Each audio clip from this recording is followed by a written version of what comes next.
आज अपन बात करेंगे वेरिएशन की। वेरिएशन को हिंदी में कहते हैं भिन्नताएं। दो जिनका जीनस और स्पीशीज सेम हो, दो ऐसे ऑर्गेनिज्म जिसका जीनस और स्पीशीज सेम हो, उनकी जो मॉर्फोलॉजिकल स्ट्रक्चर में आपको अंतर दिखाई देता है उसे कहते हैं भिन्नताएं। ठीक है, तो बार बार ये बात हो रही थी, डार्विन ने बताया था कि भिन्नताएं पीढ़ी दर पीढ़ी इकट्ठा होकर नई प्रजातियों की उत्पत्ति करती हैं। मैं बता दूं आपको क्लियर कट कि भिन्नताएं दो प्रकार की हो सकती हैं। एक भिन्नताओं का कारण क्या है, इस पर डार्विन ने अपन बात नहीं की थी कि भिन्नताएं क्यों पैदा होती। नव डार्विनवाद या न्यू डार्विनिज्म में भिन्नताओं पर जोर दिया गया। तो भिन्नताएं किसी सजीव में क्यों उत्पन्न होती हैं, इसके मुख्यतः चार कारक हो सकते हैं। चार कारणों से भिन्नताएं उत्पन्न हो सकती हैं। पहला है म्यूटेशन।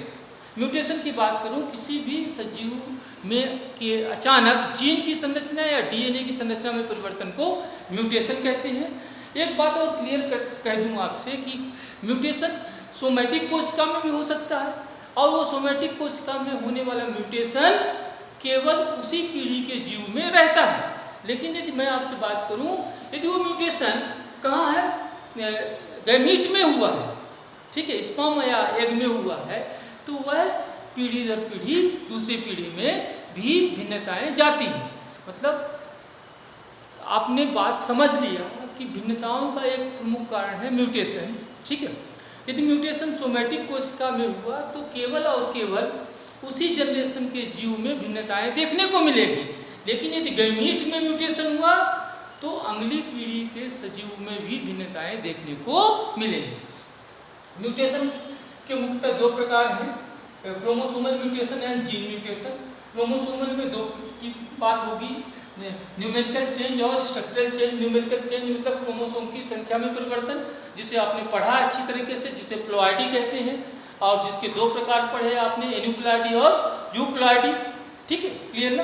क्रोमोसोम की संख्या कम होना या अधिक होना। ठीक है, तो आपने इसमें ढेर सारी बातें पढ़ी थी।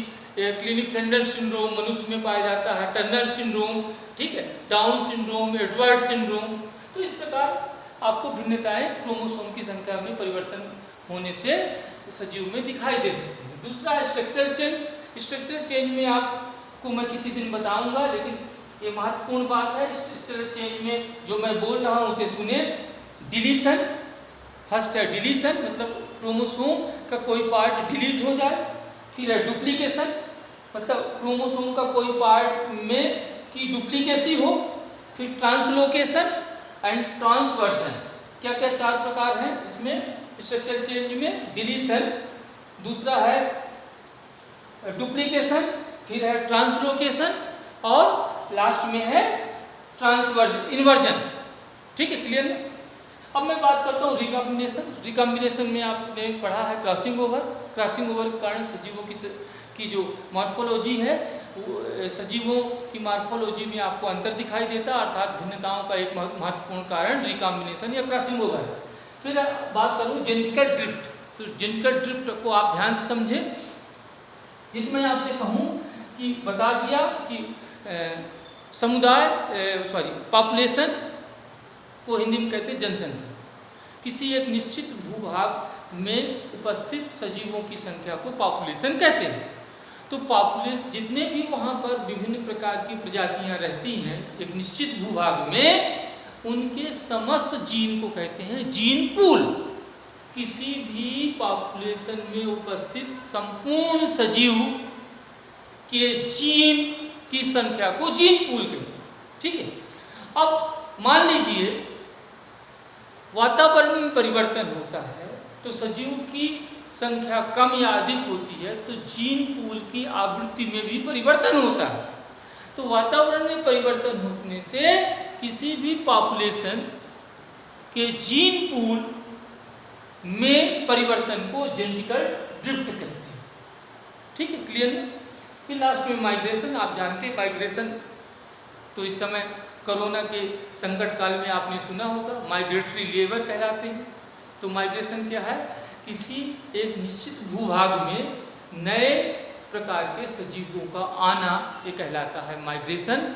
आपने पढ़ा होगा कि साइबेरिया के जो पक्षी हैं वो गर्मी के समय में राजस्थान में आते हैं। ठीक है, अब अपन बात करेंगे अगले क्लास में, लास्ट है इसका किसका यूनिट 2 का एक नया चैप्टर